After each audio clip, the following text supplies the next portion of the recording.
Dobar dan, prisrčno pozdravljeni v tem sicer deževnem dopoldnevu, vendar naša današnja tema bo pozitivna, bogata, bo tudi prinašala sonce.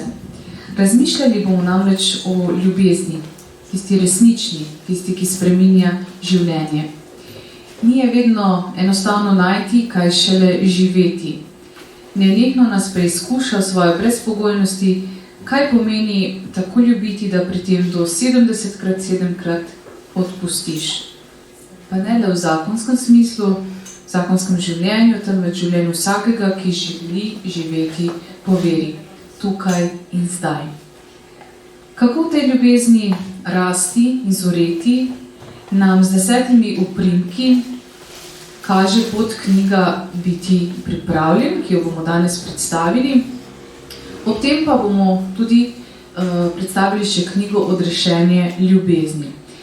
V svoji družbi predstavljam dva današnja gosta, patra Andraža Arka in gospoda Nikija Neubauerja. In seveda sodelavko, urednico Saško Ocvirk. Torej, o knjigi Biti pripravljen bom spregovorila s patrom Andražem. Avtor je Pierre Hervé Grosjean, sicer duhovnik Versajske škofije, veliko se ukvarja z mladimi, ustanovil je tudi duhovniški blog in svoj škofiji vodi urad za etiko, politiko in avtor 3 knjig. Med drugim smo pri nas izdali knjižico Prava ljubezen, ta je pa sedaj druga. Avtor je ob tej knjigi napisal, da jo je napisal s srcem. Pravi, da ni velik teolog, ne strokovnjak za mistiko, ne velik teoretik, ne učenjak, nima ne vem koliko navedkov, pisal pa je tako, kakor pridiga. Pri tem se je trudil, da ne bi nikdar pozabil, da smo religija učlovečenja. Tako je ta knjiga, kot jo sama opisuje, konkretna, preprosta in utelešena. Izhajajo pa predvsem iz situacij, ki jih je resnično doživel in tudi iz teh zgodb, ki jih je doživljal skupaj s svojimi farani oziroma s tistimi, ki se srečeval pri svojem delu. Pater Andraž, knjiga Biti pripravljen bralcu ponuja 10 oprimkov, torej 10 opornih točk, nekih pomoči, spodbud, kako življenje, ki nam je dano, ne glede na to, kakšne obliki, torej živeti v polnosti, takšno, kakršno je. Bi lahko izpostavili kakšno temo, kakšen ta oprimek in kako razumeti naslov Biti pripravljen. Avtor pravi, da to ne pomeni, da si želimo umreti, ker smo dejansko ustvarjeni za življenje. Hvala lepa, lepo pozdravljeni vsi navzoči. Moram reči, da sem zelo vesel, da ste se odločili izdati že ta drugo knjigo. Namreč že prva Grosjeanova knjiga Prava ljubezen je zelo zanimiva, ker izhaja iz njegovih pastoralnih izkušenj, kjer se osredotoči res na problematiko, predvsem seveda fokusirano na mladostnike, na problematiko doživljanja spolnosti in odpre ta vidik res, bi rekel, modernega pogleda, sodobnega, osvobojenega, brez nekega moraliziranja in česa podobnega, ampak v tisti pravi, zdravi krščanski perspektivi. Tukaj bi človek pričakoval, da bo šel nekje v podobni smeri, mi je pa zanimivo bilo to, da v bistvu res izhaja iz tega, ko ste že uvodoma povedali, v bistvu, da iz svojih pridik na neki način izhaja. In se tudi iz teh njegovih pridik, torej, če rečemo takoj, vidi, da je v bistvu zelo življenjski, pa hkrati globoko, bom porabil ta izraz, tradicionalno katoliški, ne tradicionalistično, ampak tradicionalno, pa najbolj fundamentalno katoliški. Namreč v čem?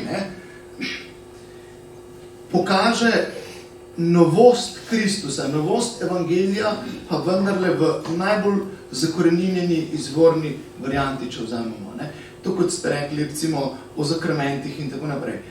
In krščanstvo kot tisto, kar je nekaj lepega, nekaj, zaradi česar smo v resnici lahko veseli in radostni kristjani. Ne tisto, da ko si nadenemo nasmešek in moramo se prižge reflektor in moramo biti vsi nasmejani, smo srečni kristijani in se ne zbere toliko in tako stičnih ljubdežju, in smo vsi srečni, potem pa ugasne reflektorji, pa naenkrat pade nazaj tista tuga vsakdanjega krščanstva, ker smo objokani otroci Eve, da niso vzdihujemo, da malo tako karikirano rečem.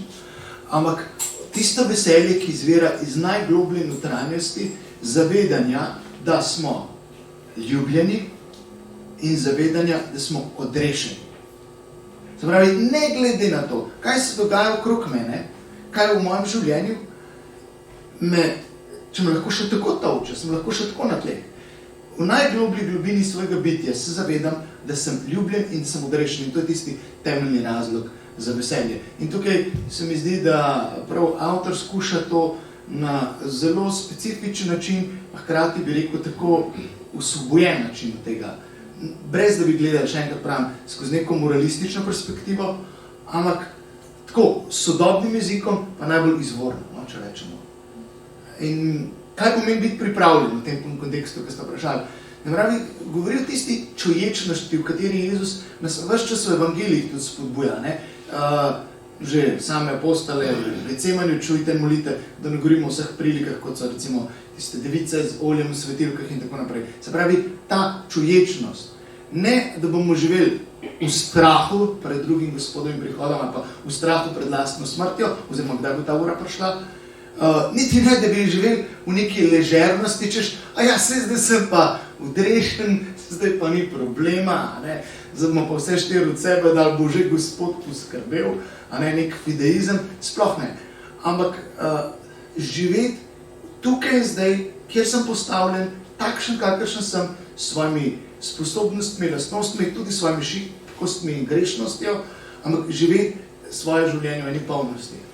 Lahko bi celo rekel, da je zelo v duhu, tudi v tem smislu sodoben, v duhu teologije papeža Frančiška in vseh njegovih spodbud in pridik, ki jih ima, bi rekel, samo še neka bolj konkretna aplikacija, nekje še bolj na terenu. Čeprav je že tudi papež v marsičem zelo, zelo specifičen in konkreten, kadar naslavlja in nas spodbuja s temi stvarmi. No, naj še povem, da je knjigo Biti pripravljen prevedla prevajalka Jasmina Rihar, za tisk pa je pripravila naša sodelavka Lidija Murenc.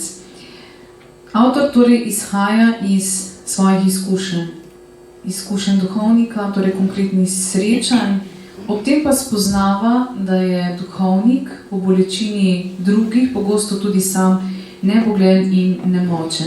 Čeprav od njega, kot duhovnika, velikokrat pričakujemo mnogo več, da bo prinesel konkretno rešitev in tako naprej.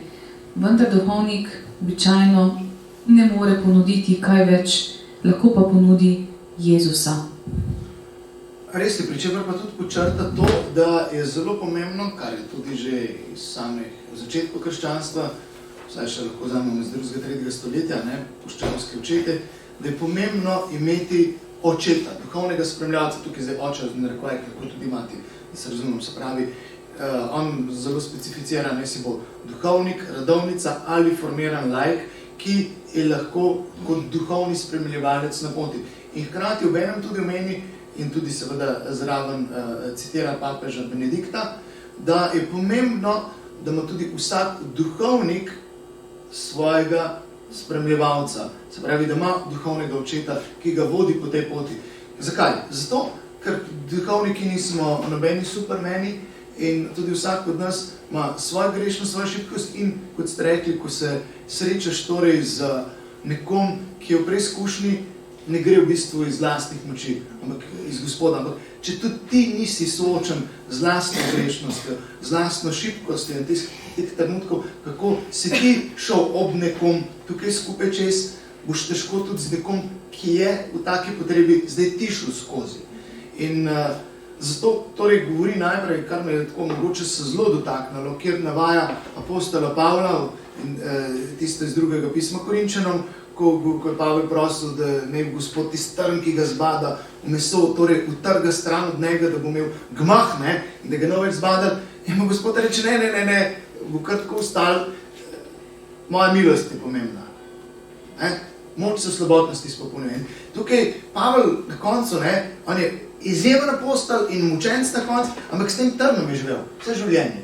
Zakaj? Ker se je skozi to, karkoli že ta trn predstavlja, torej neko njegovo grešnost, šibkost, neko bolečino, torej notranjo, skozi katero se je Kalin postavil bolj in bolj božji. In tukaj je ta, se mi zdi, preobrat pogleda. Mi gledamo na grešnost vedno kot na nekaj, samo kar je grozen, kar nas zamori, kar nas potavče po tleh in zaradi česar potem se ne čutimo dovolj dobri kristjani.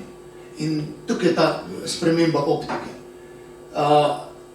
Še enkrat poudarjam, papež Frančišek to izjemno poudarja in tudi seveda Grožon pokaže v svoji knjigi ravno ta pogled, ne moralističen, da bi morali biti popolni, brezhibni kristjani, ker če bomo pa brezgrešni in bomo moralno tako potem bomo pa pravi kristjani.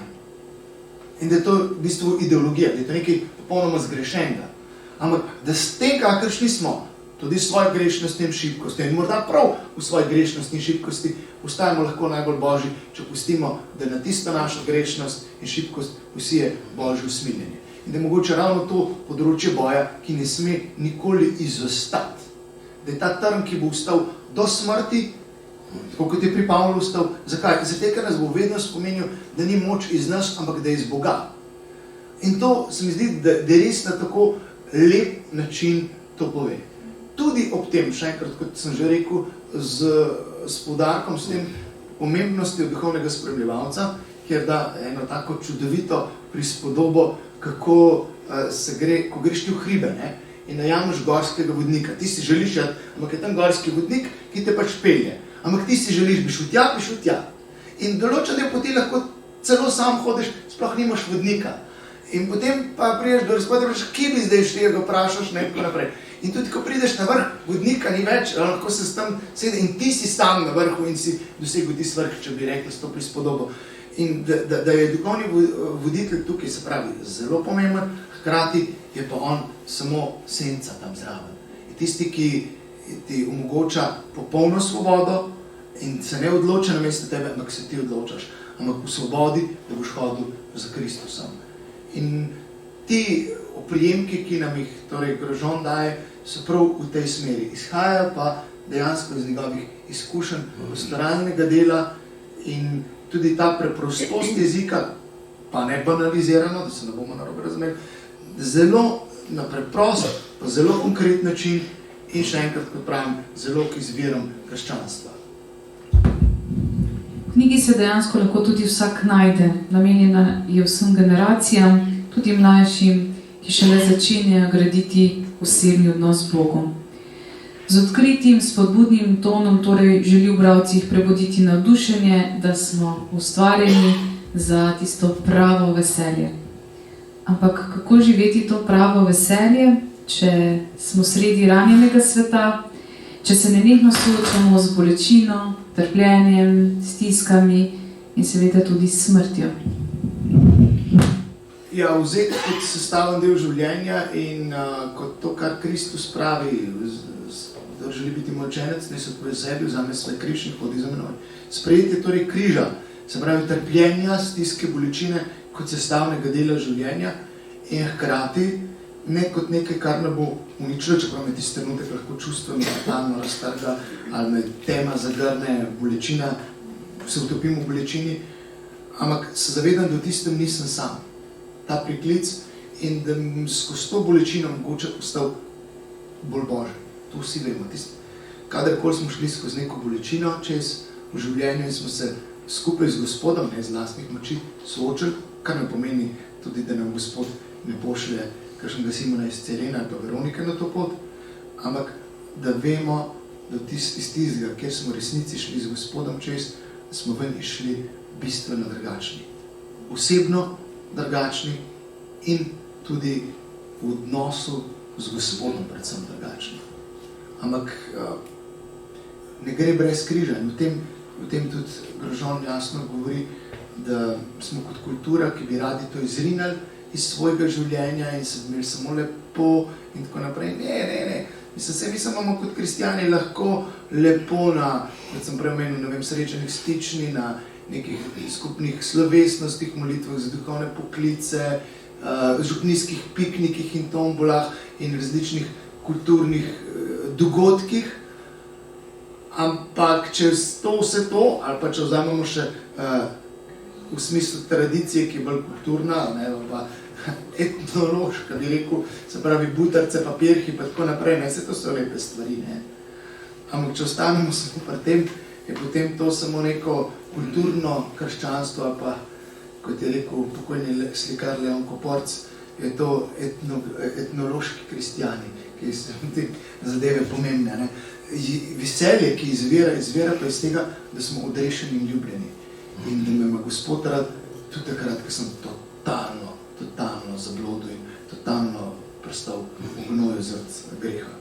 Tudi se ne izogne, kar mi je zelo zanimivo, ne, še posebej, ker je pač tudi v Franciji to zelo močno odjeknal, tudi problematiki spolnih škandalov v cerkvi, pri čemer izrazi sam eno veliko bolečino v zvezi s tem, bolečino zaradi tega, da se je to sploh zgodilo in dogajalo med klerom, in bolečino predvsem zaradi žrtev.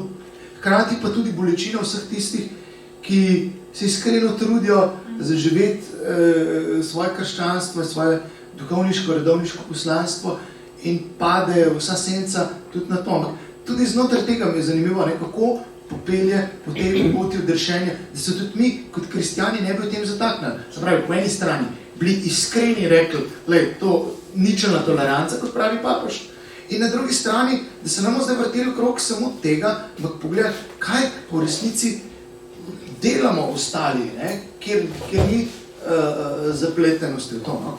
Mogoče bi se samo še to, me je zelo nagovoren en cav, pa bi vam ga zelo rad podelil, da vam bo mogoče najbolj odstrl pogled na to njegovo misel mogoče. No. Pravi, ne verjamem, da uspeh našega poslanstva od nas zahteva, da smo izjemni kristjani, popolni, poučeni o zadnjih marketinških tehnikah, da smo v sebi čisti, da smo vsem odlični in strokovni, da imamo na voljo neverjetna sredstva. Vse to je lahko zelo privlačno. Včasih lahko v cerkvi žal vidimo drevesa, ki obrodijo na videz krasne sadove, a so pri korenini gnila. Spet drugič lahko preveč stavimo na revolucionarne metode, da bi nadomestili svoje pomanjkanje vere. In k temu vrne najbolj. Če ni osebne in občestvene vere, je vse skupaj ostalo prazno, se gremo šel. Pa ne, mogoče je zdaj preveč kritične stvari, kot on to mogoče na bolj mil način pove, ampak da če ni osebnega odnosa z Bogom in če nimam občestvenega odnosa z Gospodom, je vse skupaj ostalo prazno. Ne? In potem logično, da ti zmanjka veselja, logično, da ti zmanjka oprimkov, logično, da nisi pripravljen, ker sploh ne veš, zakaj bi bil pripravljen, na kaj bi bil pripravljen. In poslednje srečanje z Gospodom, če že zdaj se ne srečujem z njim, kako se bom pripravil na to poslednje srečanje. Ne? Ampak ja, govori o vseh konkretnih situacijah tukaj in zdaj danes. No, tudi vam je delo z otroki oziroma z mladimi dobro poznano in vam prinaša posebno veselje. Zanimivo, tudi avtor njih vidi dve temeljni lastnosti, ki jih potrebujemo za duhovno življenje. Najprej pravi, otrok se zaveda, da samemu sebi ni dovolj. Kot drugo lastnost pa otroci imajo sposobnost, da verjamejo oziroma naravno zaupajo starejšim ljudem. In ste me zdaj hoteli s tem še vprašati, kaj? Ali da moram jaz zdaj to komentirati? Kako, ja, vaš komentar, ne, kako pa vi v otroci prepoznavate tisto, ne, kar je lahko nam, odraslim kristjanom, na nek način zgled, ena taka opora, ne, ker prav, da se malo vrnemo nazaj. Jaz se nam Jezus sam prav, bodite kakor otroci, ne, in ta otroškost pomeni v resnici ta neposrednost. Otroci te bojo povedali, še bolj pa, če vzamemo osebe s posebnimi potrebami, recimo otroci z Downovim sindromom, ne, jaz sem še zdaj izkušnjo prav tukaj, ko sem bil pri skupini Vera in Luč, ne, in je prišla Jožica, ki je imela Downov sindrom, prišla k meni. Andraž, ti si pa danes slabe vole. Še sam nisem čist pri sebi točno vedel, da sem, ali nisem slabe vole. Zak, direkt sem dobil špego. ali pa je prišla Jadranka, jaz imam tebe tako rada, pa bila. Tako. In otroci, tudi sicer, a ne, otroci, dokler še niso preveč socializirani, ne, si ene stvari upajo kar direktno povedati, pa reče, zakaj imaš pa ti takole, a ne? Aha. Tudi izkušnja, recimo čisto prvruko, a ne, ti kar direktno vprašajo, ampak kakšne stvari premaš, kako pa ti to tako, ne? A ti greš tudi spovedi, pa vi, mislim pač, kakšni mehni so tako neposredni, da še na dvema je tega vikanja pa tikanja, a ne? Ma reč, in pol, ne, a ti greš tudi spovedi, ja seveda, a res? Ja, jaz moram tudi spovedi hoditi, a ja, pol pa mačkan drgazi gleda, ne? Hočem reči, tako, marsičesa se lahko včasih zavemo v otrocih, ki so neposredni, ker nam stvari direkt povem. Se mi zdi, da mogoče tukaj včasih to, glede vere, glede krščanstva, včasih zgubljamo, pa se vtapljamo preveč v besedah in razmišljanjih in nam včasih manjka samo preprostost otroškega srca, da bi samo zrli Boga. Tako, no, ta neposrednost. Pa ne bi zdaj, še posebej zdaj, ker se bojim, ker gledam tukaj so brata Patra Edija, ki je filozof in je pomembno, se mi zdi zelo pomembno, da imamo tudi teološko in filozofsko utemeljene stvari.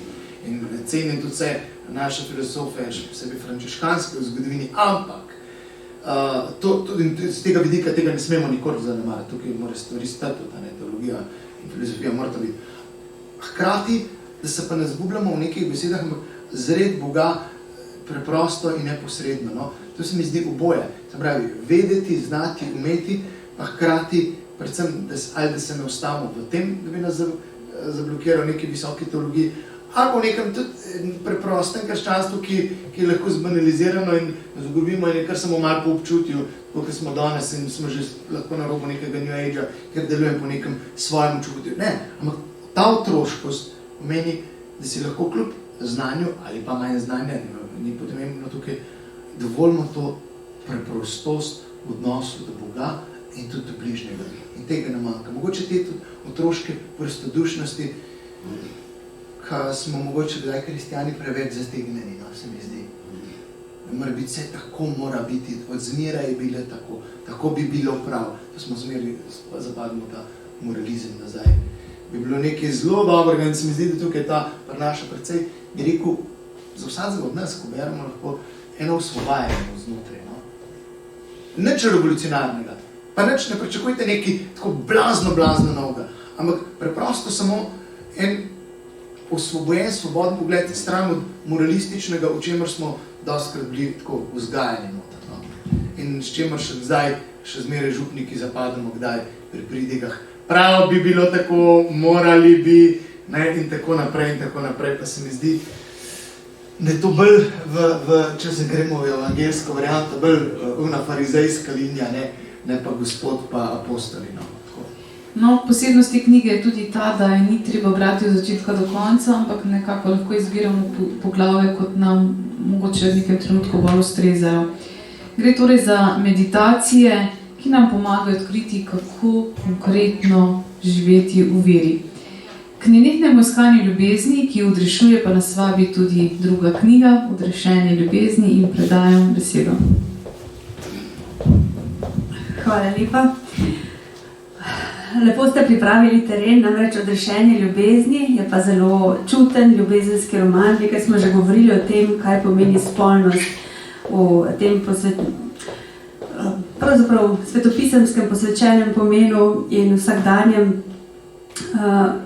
To je ljubezenski roman, hkrati pa globoko duhovna knjiga, ki bralca ne more pustiti neprizadetega in po branju nespremenjenega. Vse tako so jo pospremili v branje v izvirniku.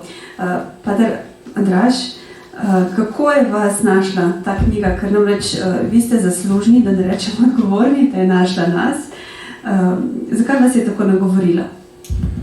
Ja, moja dva prijatelja, mož pa žena, ki sta bila v enem obdobju 2 leti v Združenih državah, sta pač tam bila službena, no? In sta tam kupila pač to knjigo. In pa, ko sem enkrat na obisku, smo se pogovarjali, sta mi razlagali, ko sem rekli, to bi bilo zanimivo za prebrati, zaradi tega, ker v bistvu sodobna, modernejša interpretacija preroka Ozeja, oziroma pač prenos ideje preroka Ozeja v obdobje v Ameriko v čas Zlate mrzlice. In sem rekel, kaj pa daj, čeprav moram po prvič povedati, da ta zikaj špeha v angleščini se človek tako zelo naloti, če neki Neubauer in to profesionalno dela. Ne? Ampak glede na sočnost jezika in tako način pisanja, sem si rekel, pa dobro, prebral bom par strani, če me bo potegnil ne bo, in potem je kar steklo. Ne vem, kako je to preprevodil, to bo gospod Niki potem kasneje povedal, ampak meni je kar steklo in me požarilo. Potem pač moram reči, ker smo pač na sejah odbora Mohorjeve, se kdaj tudi o publikacijah pogovarjali, kaj bi bilo tudi smiselno, sem prinesel gospe Tanje Ozvatič knjigo, sem rekel, preberi, mogoče ti bo potegnal, in je malo šla čez, malo šla še na internet pogledati in je bila navdušena in potem je zadeva stekla. Tako da, zdaj, da mogoče že na prvo žogo, da razčistimo, a ne? To zdaj ni tako, pravim, motivika je vzeta iz knjige preroka Ozeja. Motivika, torej, kjer Ozej razlaga to razmerje med Bogom in izvoljenim Božjim ljudstvom in ga da skozi metaforiko, torej ko Ozej tudi naroči, da se mora s prostitutko poročiti in na podlagi tega torej potem se razlaga ta odnos. Tako, kot se je Izrael vlačugal okoli z Maliki, tako se zdaj Ozej poročil z vlačugo in tako Bog tudi sprejema ta Izrael vlačugo nazaj za svoje ljudstvo in bo obnovil to zavezo in bomo živeli v razmerju ljubezni, torej Bog in izvoljeno ljudstvo. In ta motiv je torej prenešen v ta roman. Tako da ne pričakovati zelo hudo pobožno bibličnega, ampak za ta motiv, ki je v osnovi prenešen, pri čemer je roman, tako kot že tudi kakšen prejšen od avtorice Francine Rivers, tudi bolj čuten lahko mestoma. Hvala. Gospod Neubauer, vi ste to knjigo prevedli. Strogo tehnično gledano, prevajalci opravljate precej obrtniški poklic, se pravi, eno vsebino prenesete iz enega jezika v drugega, ampak gotovo ne morete čisto neobčuteno iti skozi tak tekst. Vi ste sicer se že prej srečali z delom Francine Rivers. Kako se je vas dotaknila vsebina? Ja, mislim, da se slišimo tudi tako, ne. Prevajanje je res, ne, po svoje tudi obrta, ne, to včasih rad prevajalstvo primerjam s pletilstvom, ne, tudi jaz delam vrstico za vrstico. Je pa, ne, vedno pa tudi vstopiš v nek odnos z avtorjem ali pa z njegovim delom, kakorkoli že, ker njegove misli izražaš s svojimi besedami. Ne, vedno daš nekaj svojega, obenem pa ne, razmišljaš o njegovih besedah, o njegovem, ne, temu, kaj želi sporočiti.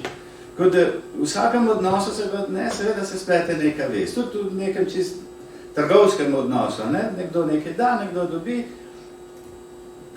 pridete skupaj z dve stvari. In tukaj vsako delo, ne, je povezano z menoj. Ne. Jaz sem povezan z delom in jaz mu dam nekaj svojega. To delo, če zvemo zdaj konkretno na to, je pa to, kar sta prej govorila, pa Andraž, govori pa čisto tistem blatu življenja, ki si ga lahko predstavljamo, ne, v sredi 19. stoletja, zahodni del Kalifornija, Zlata mrzlica, tisti bordeli, pivnice, umazani ljudje, groza, ne, res blato, iz katerega pa želi ta glavni junak, ki mu je, ne, to mečkeno morda lahko sam to razkrija, glavna junakinja dobi ime Angel, ne, kar je super za prevajalca, krasno, ni treba neč prevajati, beseda že, ne. Angel, glavni junak, ta, ki jo potem rešuje, ne, iz te grozne stiske, v kateri se je znašla, ne, po svoji krivdi, je pa Michael, ne, torej po naše Mihael, ne, je pa nad Angel, ne.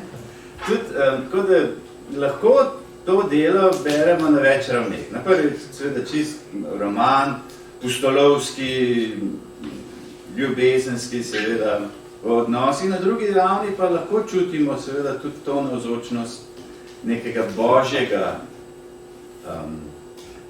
vpliva na dogajanje. Kjerkoli, ne, tudi v najbolj strašnih razmerah. Roman govori o zelo krutih stvarih, o zlorabah otrok, o prostituciji, o nasilju. Ampak obenem pa o tem, da lahko vedno se lahko opremo na neko višjo raven, na ljubezen, na odnos. In ta junakinja od začetka zavrača to, ne? Tako da je tukaj v temu je tista prispodoba, ne? Bog ti vedno ponuja roko, sam sprejeti jo moraš. No, da ne bom preveč vsebini. Če dovolite, sam tukaj, da dam ravno povezavo s prvo knjigo.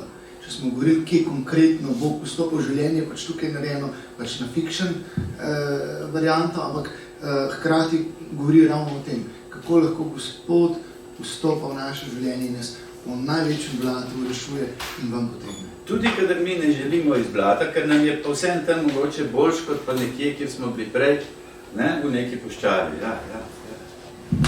Zdaj, glede na to, da mi smo knjigo že vsi prebrali, oziroma izhajamo iz besedila, pred kratkim je bil pravzaprav posnet film po tej knjigi in si bomo zdaj gledali en kratek predstavitveni video, tako da boste dobili vsaj občutek, za kakšno knjigo pravzaprav gre.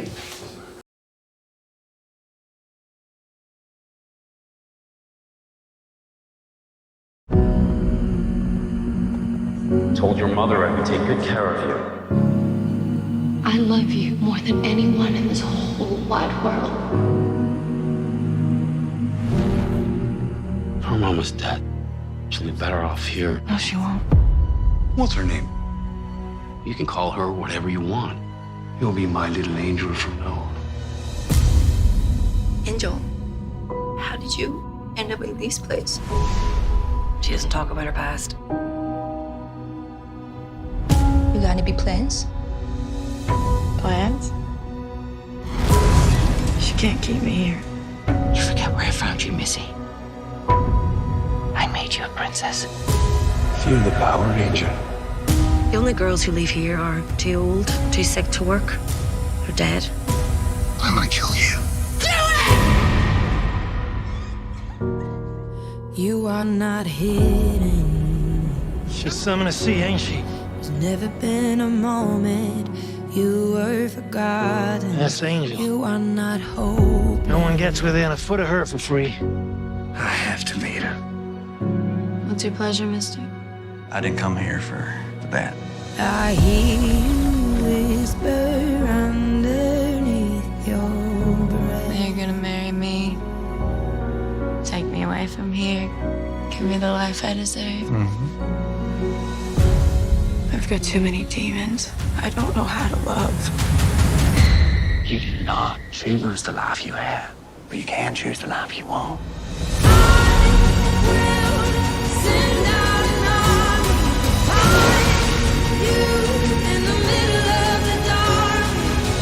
He deserves a decent girl, not you. Did you think I couldn't find you?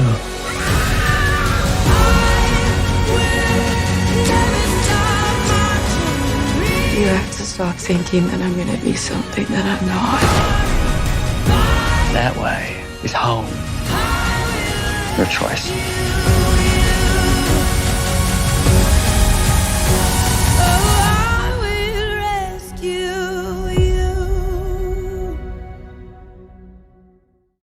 Tako, po eni strani precej čuten film, po drugi strani pa ravno toliko krščanski, da ga verjetno v splošnih kinematografih ne bomo zasledili. Sodobna krščanska literatura ima pogosto težave, tudi film, recimo, da velja za tendencioznega in posledično prej odbije, kot nagovori. Je to zgolj predsodek? Kako vi ocenjujete, pater Andraž, to ponudbo v bistvu popularne kulture na krščansko tematiko? Ja, zelo odvisno od avtorjev. No? Moram reči, da so lahko kakšne stvari zelo posladkane ali pa tako na silo napete, nakupito, ne? Lahko pa prinesejo zelo globoko krščansko sporočilo, ki mogoče sploh ni zavito, ni treba, da ne vem, kakšen križ prikazan v filmu, ali pa narazen to, da kdo reče, oh my god, ne, edina omemba Boga noter, ampak je tisto sporočilo, ki je noter, da je globoko. No. Moram reči, naprimer, če vzamemo produkcijo Bratov Kendrick, verjetno ste že ste gledali filme Courageous, se pravi Pogumni, pa Fireproof in tako naprej. No, eden prvi bi rekel, znan njun film, ki je prišel ven, je bil Soočenje z velikani, pač enemu trenerju ameriškega nogometa. In je, recimo, prav zapada takim stvarem, ki te odbijajo, ne. Polka pač glavni junak doseže svoj podan, ne, potem gre v gozd, ne, in tam vzame Sveto pismo in on bere Sveto Biblijo, še prav žarek sonca pride skozi tiste drevesa in on doživi the revelation, ne, ob tistem Svetem pismu, ne, se mu zgodi tisto razodetje in pa se on spreobrne. Tako, no, kakšne stvari take so lahko preveč pocukrane, kdaj, in potem tako vsi naredijo, gledajo tak film, ok, bljek, ne. V tem smislu pač, da te ne govori, oziroma tako nerealno, da je že pač je zelo blizu kakšnim tem svetniških biografijam, ki veš, da pač ima svojo zgodovinsko patino čez in odraža neko obdobje. In mogoče danes ni potrebno, da bi bilo tako sladko. Tukaj pač gre za specifično temo tega romana, ki je seveda drugač in si v nekem, bi rekel, fiktivnem okolju, kjer si lahko čisto drugač pravošiš, pa še posebej, ker gre za adaptacijo knjige. No. Je pa ponavadi tukaj vedno ta problem, kadar govorimo o adaptaciji knjige, da smo lahko potem razočarani, ker pač prvič film je zreduciran na uro pa pol do 2 in je zelo težko zajeti globino in obsežnost in celotno vsebino nekega romana, to je prva stvar. Druga stvar pa lahko gre za preveč specifične režiserjeve interpretacije romana in potem pride do takega odklona, da rečemo, tole pa ni.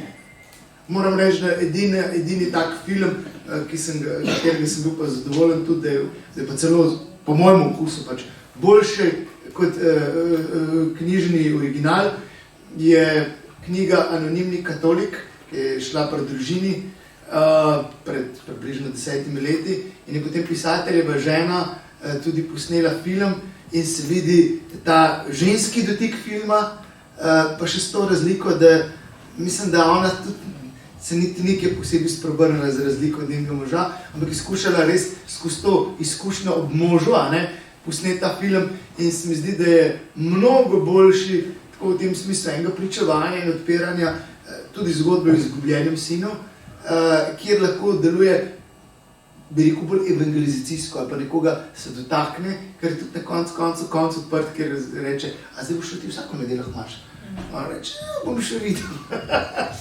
Tako, v tem smislu, da ni, zdaj smo pa vsi pobožni, pa vsi gremo vsako nedeljo maš, pa kar cukor od nas teče dol, tako smo, ne, ultra. Pa ne mislim, da se ne bomo narobe razumeli, da se koga norca delam, da gre vsako nedeljo maš, to je logično. Ampak hočem reči, a veste, tisto, kar na koncu naredi in srečno smo živeli do konca svojih dni, ne, to ni realno krščanstvo. O tem tudi tukaj beremo, ne. Realno krščanstvo je z vsem sestavljeno, ne. Z veliko nočjo, ampak je tudi z velikim petkom spremljeno.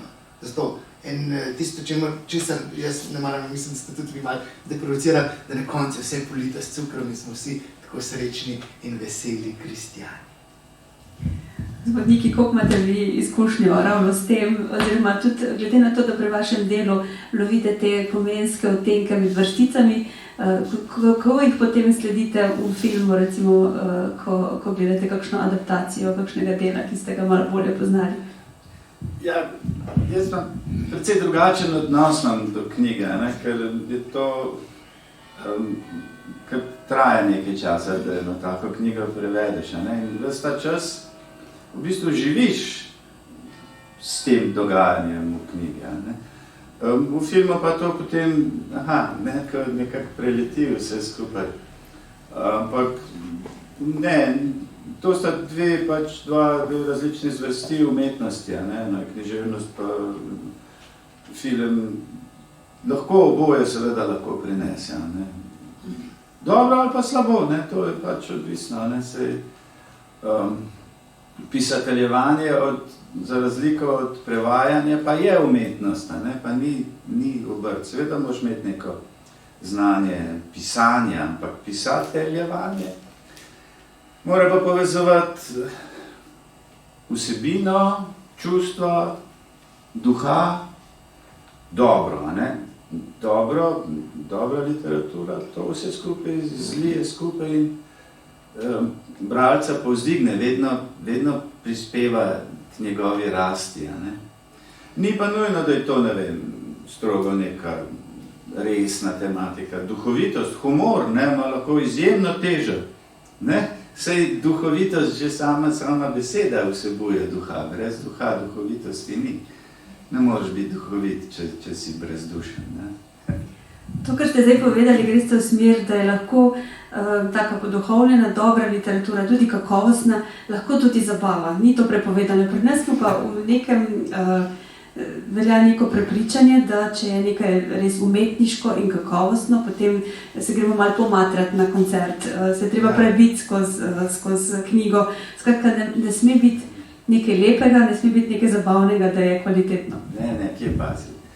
Ne, moraš biti vedera, ne. Sej ti se lotiš branja knjige zato, da se razvedriš, da pozabiš na tiste. Ne, se ni nujno, da so to ravno tegobe dneva, ampak vse, kar je pač, vsak od nas mora nekaj nesti skozi dana, ne, nekaj stvari. Ti si jih potem znebiš ob neki dobri knjigi. Dobra knjiga je lahko kakršnakoli, zvrst je ni ne igral nobene vloge pri dobri knjigi. Če lahko samo mimogrede zdaj, ravno zdaj berem Dostojevskega Brate Karamazove ponovno. Ampak zato, ker sem našel prevod Vladimirja Levstika iz leta 1921. In ne uživam samo v mislih Dostojevskega, ampak v tej žlahtnosti tistega 100 let starega jezika slovenščine, kjer spoznavam nove besede, ki smo jih popolnoma pozabili in res me navdušuje. Prav kar srh mi gre, ko se spomnim, da bom zvečer spet vzel to knjigo v roke. Ne? Je popolnoma nekaj drugega, kot tisto, ki smo morali za domače branje v gimnaziji preveriti. Samo zato, da je šlo mimo. Ne? Zdaj pa uživam res skoraj da v vsaki besedi. Ker seveda je pa to tudi prevajalec nekega drugega koba, kakršni smo današnji. Tudi zaradi tega, ker je imel več časa na voljo. Ne? Čas je pomemben dejavnik pri delu. Ne? To, koliko časa mi nekomu namenimo, vpliva na kakovost naših odnosov. Do česarkoli, ne? Do dela, do bližnjih, do nekega neznanca za blagajno v supermarketu. Ja, to je pomembno, se je treba čas vzeti in ga podariti. Da bi nesli domov to vzdušje do knjig oziroma do branja, to, kar ste zdaj povedali, kar se nas je vseh nekoliko dotaknilo. Kakšno vprašanje, kakšna misel, če se je koga dotaknila, lepo povabljeni, se nam pridružite. Kar pogumno. Sicer pa, izvolite. Ja, hvala lepa založnici Mohorjevi, da je izbrala dobre prevajalce. Vidimo, da druge založbe najamejo nekoga, ki še doštudiral ni, ker so pa cenejši. Vi ste se odločili za dobre prevajalce, ki so bili že uspešni, najprej čestitke. Je pa že naš gospod Niki odgovoril na ta izziv, da pravi prevod daleč od obrti. Tukaj gospod Capuder, tudi Andrej Capuder bi zastrigel z ušesja, ker vemo, da je zlasti njegovi prevodi so bili nova kreacija, novo ustvarjanje in za prevode ne daje nagrade Obrtna zbornica, ampak tudi imamo Prešernove nagrade za to, ne, pa Sovretovega, ne, se pravi, to je zvrst umetnosti. Tako, hvala lepa za te izvrstne prevode, bi pa vseeno najprej vprašal našega gospoda Nika. Vsaka knjiga, ne, tudi če lepo teče, kot je rekel Batra Andraž, pa prije trenutek, a ne, ko se pa človek zamišlji, pa reče, kako bi pa to prevedel. Moram reči, da včasih torej vedno berem podnaslove, tudi v filmih, pa se reče, a tako se da to prevesti, ne? No, če nas malo opozorite na tiste trenutke, ko ste mogli zajeti sapo, a ne, ste morda celo rekel, moram pa prespati, kaj so tisti izrazi ali pa trenutki, ko jih niste hotel banalno prevesti, ampak resnično. Ja, ne, pride to seveda, sploh pri takih delih, a ne, jaz veliko delam poljudno-znanstvenih priročnikov, strokovno literaturo, kjer je manj pogosto na tako kleč naletiš, ne. Včasih greš preprosto čez, a ne izbereš mogoče ta prve najlažje variante, a ne. Včasih pa pustiš tisto delo, za nekaj časa imam to srečo, da lahko več stvari naenkrat delam, a ne, v nekem daljšem časovnem obdobju. Pa pustim, da se to vleže nekje, a ne, nekje v podzavesti se to vrti naprej, gre na kolo ali pa karkoli. Pa se vrnem mečkrat nazaj v besedilu, pa grem še enkrat skozi, pa mogoče kaj popravim, ne vem, kakšne malenkosti, potem pa pridem do tistega mesta, pa gre gladka čez. Ne vedno, ne, se zdaj zgodi tudi pač, da se moraš zadovoljiti z nečima, ne. Ne moreš preprosto zaradi enega izraza, da bi mu posvetil preveč časa, ne gre. Ampak ponavadi pa ta metoda deluje, no, da se vrneš malo nazaj, pa čez čas od tam nadaljuješ. Dovolite še eno vprašanje za mojega sobrata, čestitam, to ti bom osebno povedal, tudi kaj smo imeli pričevanje teologije svetega Bonaventura, ki govori, da preprosta ženička lahko tako globoko veruje, pa tudi govori o Bogu kot teologa. To je frančiškanska teologija, kateri smo bili priča. Mi je žal, da gospa Jasmina Riha danes ni tukaj, bi jo to vprašal, samo komentar bi povedal glede teh izrazov. Najprej izrazi directeur de conscience, kot reče Francozi, to je ta voditelj, voditelj vesti, duhovni voditelj, in v tradiciji francoskih katoličanov je ne samo tem, ki so pripadali jezuitski duhovnosti, ignacijanski, ampak da imajo voditelja, ne samo spovednika, voditelja. Seveda, zdaj pa 40-50 let in mi smo tem prevzeli, imamo spremljevalca duhovnega in tudi ti si tako lepo prišel k temu novemu izrazu. No, ampak tu bi pa dodal, da pa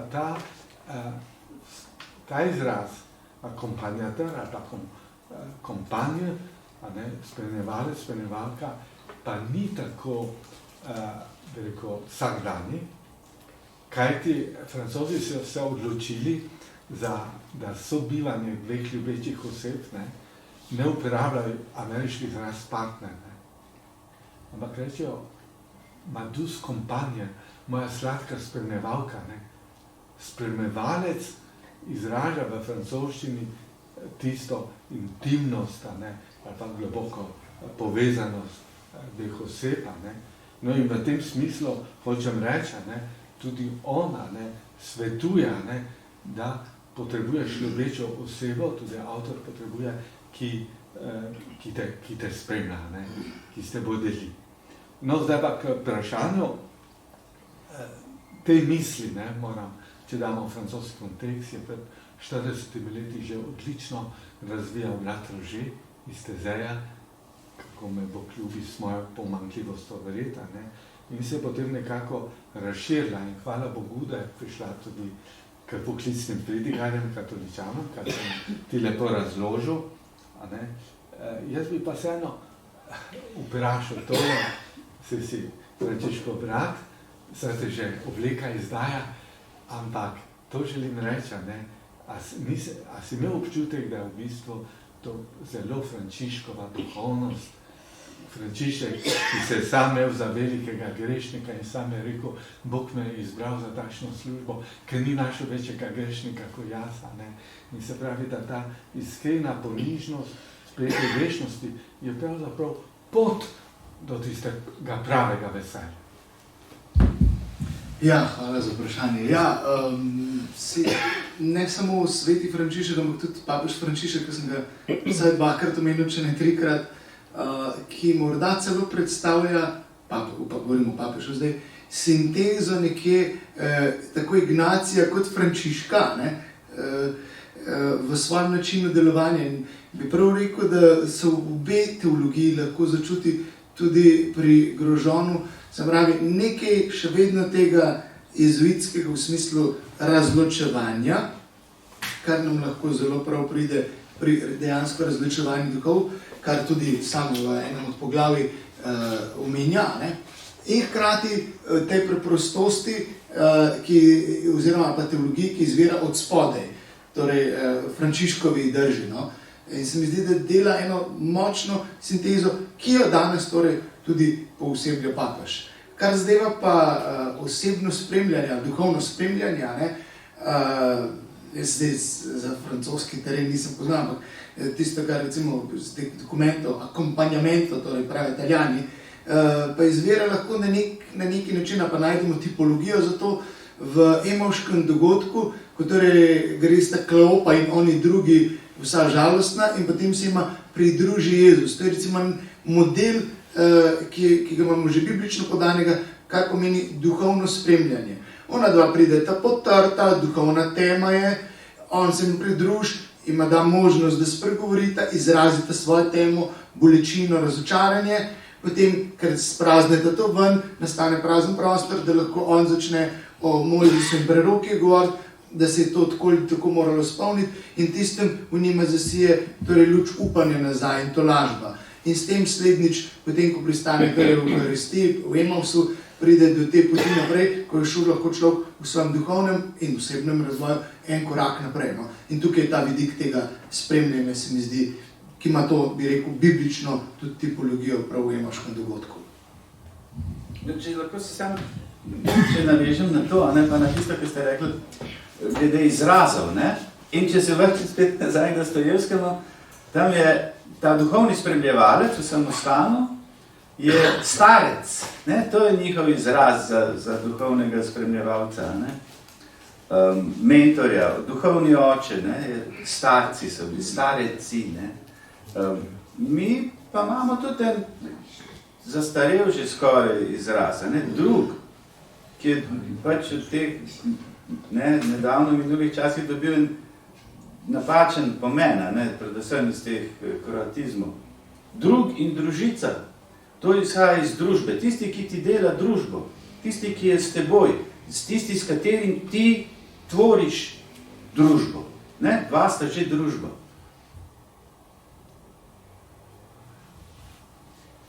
Ja, a bi mogoče še kakšnega prevajalca izpostavila, ker se prej gospoda Vladimirja? Ker sem pač mlajša generacija, ja. Poznam v te novejši prevode, nimam toliko pogleda. Ali pa kakšno delo, mogoče klasično, skozi vidika jezika, ne, za to. Zdaj, ne vem, prav izpostavil, ne bi, ne vem, nobenega iz te, mislim, starejše generacije, seveda. Ja, gospod Capudar je sigurno bil Gradišnik, starejši, ja. Ampak drugače pa, če želite, a ne, ta slovenščina, tisto kleno slovenščina iz prejšnjega stoletja, pejte v antikvariat, pa tam pogledajte, ne vem, za kakšne klasike, a ne? Prav boste našli. Vsi, ki so takrat prevajali, so bili veliki prevajalci. Ja. Z vsem spoštovanjem do prevajalcev, mi smo res zelo, zelo veseli, da imamo tako vrhunske prevajalce pri naših delih, tako da ne zamerite provokaciji, ki sem jo prej na začetku uvedla, nikakor to ni obrtniško delo. Vse obrtniško delo je ustvarjalno delo. Ne? Ta pravi obrtniki so rokodelci, ne? To je artizan. Umetnostna obrt. Ja, seveda, ja, arts and craft, ne? To je to, ja, vse to ni nič narobe, jaz nimam nobenih pomislekov glede tega, da je to, ne, tudi obrtniško delo. Ja, vse ni nič hudega, vse to je lepo delo, krasno. Ne, če ne bi bil v prevajalcu, pa mogoče celo res bil rokodelec, ker delam nekaj, ne, s svojimi rokami, da nekaj pridelam, vse ni ravno mojstrovina nikoli. Vsekakor imamo na kaj biti ponosni vsi skupaj. To sta zdaj 2 knjigi, Duhovni oprimki, Biti pripravljeni in Odrešeni ljubezni. Skratka, danes je priložnost, da jih dobite po malo ugodnejši ceni. Za konec najlepša hvala obema našima gostoma. Gotovo bi imeli še veliko stvari za spregovoriti o tem, ampak čas nas malo priganja. Pater dr. Andraž Arko in gospod Niki Neubauer, vedno smo veseli sodelovanja z vami in tudi dragocenega uvida v tako ali drugačno tematiko. Hvala seveda tudi vsem vam, spoštovano občinstvo. Za konec prijazen namig. Knjigi, kot sem rekla, je danes mogoče dobiti po promocijski ceni, sicer pa vabljeni v prihodnjo sredo, ko bomo gostili izjemno pesnico Bino Štampe-Žmavc ob njeni najnovejši pesniški zbirki Ljubeznitve. Za danes pa naredite si lep dan tudi prihodnje in srečno.